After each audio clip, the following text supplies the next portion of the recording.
Hai guys, apa kabar kalian semua? Semoga semuanya dalam keadaan baik dan sehat ya. Welcome back to my YouTube channel. Sebelum kita mulai ke topik pembahasan kita, jangan lupa subscribe, komen, dan like juga ya. Bantu aku untuk support akun. Thank you.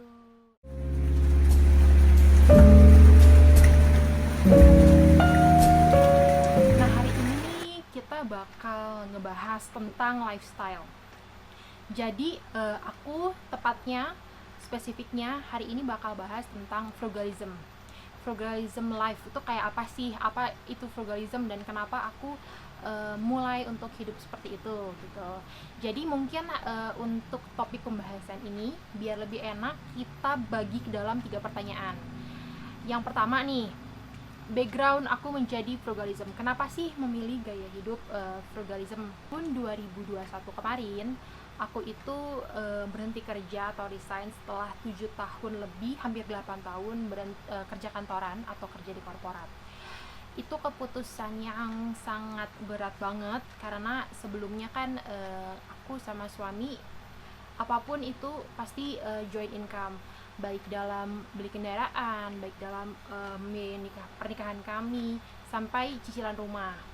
Jadi di part itu tuh sebenarnya awalnya aku ragu, aduh ini keputusan yang baik nggak ya, ini keputusan yang benar nggak ya, karena KPR rumah kami itu didasarkan oleh joint income. Jadi ketika aku memutuskan untuk resign atau berhenti kerja itu kan seperti kaki yang pincang ya, hanya sebelah gitu. Itu di situ kami berpikir lalu tiba saatnya goal, ya udah aku berhenti kerja gitu. Di situ adalah struggling yang berat banget karena itu titik balik kami menyadari, wah kayaknya selama ini tuh ada yang salah dengan cara kami mengelola keuangan. Jadi dalam 1 tahun pernikahan kami itu bisa dibilang kami saving gaji kami total dari income kami itu hanya 10%. Kemana sisa 90% lainnya? Itu yang kami juga nggak bisa tracking karena kami nggak ada planning, kami nggak ada pencatatan keuangan. Jadi kami benar-benar ngejalanin semua itu, ya udah kita jalanin aja gitu. Dan situ kita baru ngerasa, wah ini salah banget nih, perlu ada yang diubah. Tepat pada saat itu tiba-tiba aku secara nggak sengaja ketemu sama artikel tentang frugal life itu di Google. Lalu aku YouTube juga, aku berusaha cari di YouTube karena frugal ini belum banyak penganutnya, belum banyak yang adopt. Lalu aku lihat, wah kayaknya ini tools yang oke buat kita mencapai goals kita. Lanjut ke sub kedua, apa sih makna frugal itu dari kacamata aku, dan sebenarnya apa sih tujuan hidup seperti itu tuh. Jadi kalau dari kacamata kami, frugal itu sebenarnya hidup berkesadaran ya, dimana kita lebih aware sama sadar sama finansial kita demi mencapai goals yang udah kita tetapkan di awal. Dulu tuh aku setiap menerima gaji, setiap gajian atau setiap terima bonus, THR dan lain-lainnya, itu pasti selalu mikir beli apa yang bisa dibeli. Jadi bukan karena aku butuh sama barang itu, tapi lebih ke gatel, bingung apa yang harus dibeli dengan duit ini. Kayak nggak enak megang duit tuh, nggak enak, kayak harus dibarter sama barang apa gitu. Di situ tuh perlu diubah, perlu lebih aware, apakah aku benar-benar butuh sama barang ini atau apakah ini hanya keinginan saat aja. Jadi lebih mindful, lebih mikir ketika kita tuh mau beli sesuatu barang. Terus dari beli kamera, beli smartwatch, beli barang-barang elektronik yang sebenarnya tuh aku cuman make paling 5 sampai 6 kali. Karena aku pertama nggak suka fotografi, jadi sebenarnya buat apa beli kamera. Yang kedua, smartwatch yang tadinya kayak ala-ala mau olahraga, mau memandu kesehatan dengan smartwatch, boro-boro gitu. Aku memang bukan orang yang olahraga banget, paling aku olahraga seminggu sekali, paling banyak seminggu 2 kali, dan jadinya barang tersebut mubazir gitu. Setelah mengadopsi pola hidup frugal, aku sama suami tuh mikir buat memenuhi kebutuhan kami yang utama aja. Terutama kami lebih mikir yang mendingan kita nyisihin atau kita bayar KPR lebih banyak karena itu kan seperti utang ya, biar lebih cepat lunas daripada kita beli barang-barang yang nggak jelas atau kita makan-makan hedon, padahal sebenarnya kita pun makan pakai nasi ayam sama sayur juga udah kenyang. Kenapa juga kita mesti makan steak 150-200 ribu sekali makan? Oke lah kalau misalnya sekali-sekali. Masalahnya sebelum kita menganut pola hidup itu, sehari itu kita bisa keluar untuk makan aja 100 ribu seorang, dan kita jarang banget masak karena pulang kerja mikirnya udah capek, mau apa ya, kayak ngasih self reward lah, kenapa sih kerja udah capek kerja di luar harus masak lagi. Itu tuh pola pikir yang benar-benar baru kita sadari sekarang, itu tuh benar-benar bobrok banget gitu. Terus kami juga mulai menyisihkan duit buat dana darurat kami, lalu kami juga mulai ngeposin duit untuk jangka pendek, jangka panjang. Intinya kami mulai nge-planning, dan setelah dari planning itu kami mulai mengevaluasi setiap pos-pos keuangan kami. Lalu apa sih tujuan kami untuk mengadopsi cara hidup ini atau lifestyle ini? Tujuan kami sebenarnya FIRE ya, sama seperti tujuan frugal life lainnya, sama seperti tujuan dari orang-orang yang menganut gaya hidup ini udah pasti FIRE, yaitu financial independence, retirement early. Jadi kita pengen banget bebas secara finansial, nantinya setelah tua nggak perlu bergantung hidup sama anak, karena tentu saja ekonomi itu adalah pilar-pilar rumah tangga yang ibaratnya kita nggak mau kan nanti kita mencetak anak-anak dengan sandwich generation. Pastinya kita mau anak kita hidup nyaman, nggak mesti terbeban dengan perekonomian orang tuanya. Dan kita juga pengen ya kalau bisa kita 45 atau 50 udah pensiun, seperti itu kira-kira. Tapi kadang-kadang tuh pola hidup seperti ini tuh banyak yang mensalahartikan, jadi kok pelit banget sih, itu frugal living atau pelit sampai mau mati? Enggak gitu juga.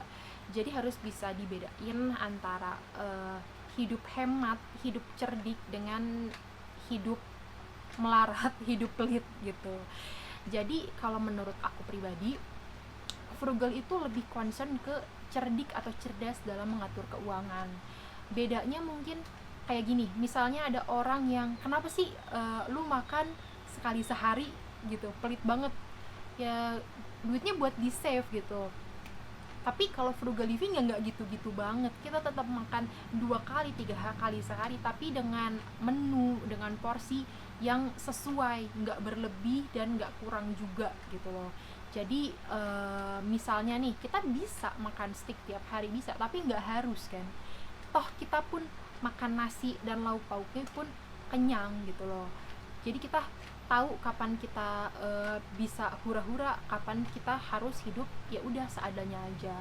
Toh sebenarnya sama aja kok, jatuh-jatuhnya kenyang dan jatuh-jatuhnya jadi kotoran juga akhir-akhirnya. Lalu contohnya ketika kita harus beli barang kebutuhan rumah, kita pasti cenderung milih barang yang diskon atau kita bakal nunggu sampai barang itu diskon. Tapi nggak segitunya juga. Jadi misalnya nih, aku udah ngelirik suatu vacuum cleaner di Shopee, lalu aku masih nanda ini, masih aku wishlist aja. Kapan sih aku baru benar-benar beli? Aku bakal beli itu ketika itu biasanya di pekan gajian atau di tanggal 66, 55 seperti itu kan biasanya marketplace ada diskon, itu baru aku beli di situ. Gimana kalau misalnya nggak diskon? Biasanya aku nunggu sebulan. Kalau dalam sebulan harganya nggak diskon, aku tetap beli gitu loh. Tapi aku sudah memastikan bahwa barang yang aku dapatkan itu udah best price, best quality. Jadi nggak hanya harganya murah, tapi aku harus memastikan bahwa kualitas barang itu bagus. Karena buat apa kita beli barang yang murah tapi ujung-ujungnya rusak dan kita harus ngeluarin duit 2 kali. Nah, itu yang aku bilang frugal itu bukan hidup pelit, tapi cerdas atau cerdik dalam mengatur keuangan. Lalu masuk ke sub pembahasan terakhir, apa aja sih yang harus dilakukan untuk mulai start frugal living? Menurut aku pribadi ada 3. Yang pertama, planning budget. Kami mulai planning budget bulanan kami mulai planning budget tahunan kami, karena itu beda. Budget bulanan dan budget tahunan itu punya anggaran yang beda. Dari planning itu kami bisa mengevaluasi setiap bulannya, setiap tahunnya kami tuh di mana sih nggak kecapainya. Misalnya kami nggak bisa mencapai goals kami, mungkin dalam bulan Mei misalnya kami menetapkan kami harus bisa nabung sebesar 500.000, lalu ternyata nggak kecapai. Itu kami bisa lihat itu kebocorannya tuh ada di mana.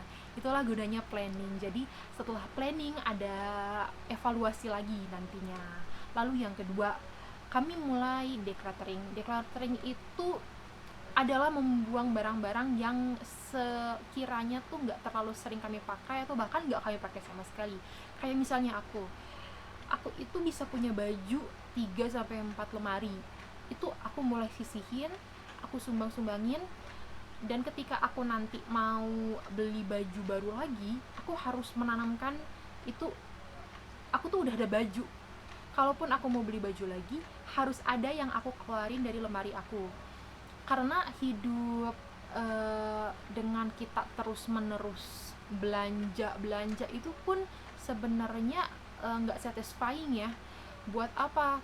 Kayak aku nih, buat apa punya baju banyak-banyak? Toh sebenarnya aku tuh kalaupun jalan yang aku pakai tuh ya baju yang nyaman, yang itu aja sebenarnya. 4 sampai 5 baju itu aja gitu loh. Jadi yang kami simpen tuh kebanyakan adalah barang-barang yang kami pakai sehari-hari, barang-barang yang sering kami pakai, barang-barang favorit kami. Lalu yang ketiga itu mindset. Seperti yang tadi aku sebutin, kami mulai punya mindset ketika kami ingin beli barang baru, kami harus memastikan kalau ada barang yang harus kami buang.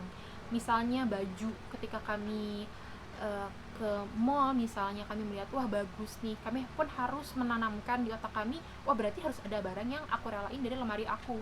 Ada nggak barang yang bisa aku relain? Kalau emang nggak ada, kami lebih nggak akan beli barang itu karena ya nggak ada tempat. Lalu kami juga jadi lebih picky dalam memilih keperluan yang harus kami biayai. Misalnya HP kami rusak. Dulu sebelum ini kami tuh pasti ya HP rusak ya udahlah kita ganti yang baru aja gitu. Tapi sekarang kami pasti mikir nih, kami cek dulu kalau merbaikin itu berapa. Kalau misalnya merbaikin lebih mahal daripada kita harus beli yang baru, ya udah kita mendingan beli yang baru dengan spek yang lebih rendah gitu loh, atau spek yang sama. Tapi kalau misalnya kita merbaikin ongkosnya murah, kayak cuma 200.000, 300.000 sampai 500.000, mending kita perbaiki lagi gitu loh. Jadi kita bisa memakai HP yang sama itu selama 2 tahun, 3 tahun, 4 tahun. Dari aku pribadi yang sebelumnya setahun sekali pasti ganti HP gitu loh. Karena buat apa sih, aku pikir ada iPhone 13, ada rasa kepingin, cuman balik lagi buat apa yang fitur-fitur yang nggak ada di HP aku yang ada di sana.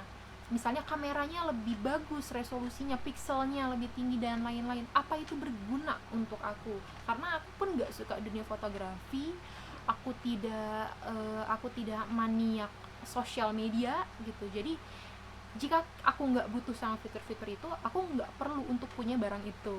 Cukup dengan HP lama aku aja udah cukup dan memadai. Kami juga jadi lebih sering masak dari yang sebelumnya kami GoFood, GrabFood. Kami sekarang lebih sering masak. Kalau dulu kan mikirnya, aduh masak tuh capek di preparationnya, harus motong-motong bawang, harus motong-motong cabai, harus ya kayak gitulah gitu loh, bikin bumbu-bumbunya. Lalu di sini yang kami bilang kalau misalnya frugalism itu tuh bukan pelit tapi cerdik gitu. Jadi di situ aku mikir gimana ya caranya biar aku nggak malas masak gitu. Aku pikir, oh iya kenapa nggak disiapin aja, jadi aku bisa nyiapin bumbu-bumbu itu tahan, ada yang tahan seminggu, ada yang tahan sebulan. Intinya aku frozenin bumbu-bumbu aku mulai lagi searching gimana cara ngefrozenin bumbu, gimana cara ngefrozenin bahan-bahan baku seperti itu. Lalu sebelum beli barang, kita juga lebih mikir apakah kita udah punya barang serupa dengan fungsi yang sama. Itu yang pertama. Lalu apakah kita benar-benar butuh barang itu atau kita cuman kepingin aja untuk menaikkan status sosial kita. Dan yang ketiga, kita bertanya apakah masih ada tempat untuk barang itu di rumah kita, apakah barang itu esensial banget buat kita, bisa mempermudah pekerjaan kita. sekian sharing lifestyle dari aku. Terima kasih, thank you for watching. Semoga konten yang aku berikan ini bermanfaat buat kalian. Terus kalian juga happy nontonnya, dan syukur-syukur bisa menginspirasi kalian. Sehat selalu. Jangan lupa subscribe channel aku, karena aku nantinya bakal nge-share lagi tentang frugal living ala aku, tips-tips, cara-cara aku buat mencapai hidup frugal. Kayak misalnya aku bakal share gimana cara food prep, aku juga bakal share gimana cara-cara aku milih barang yang ekonomis tapi tetap berkualitas gitu. Sekian sharing dari aku, thank you.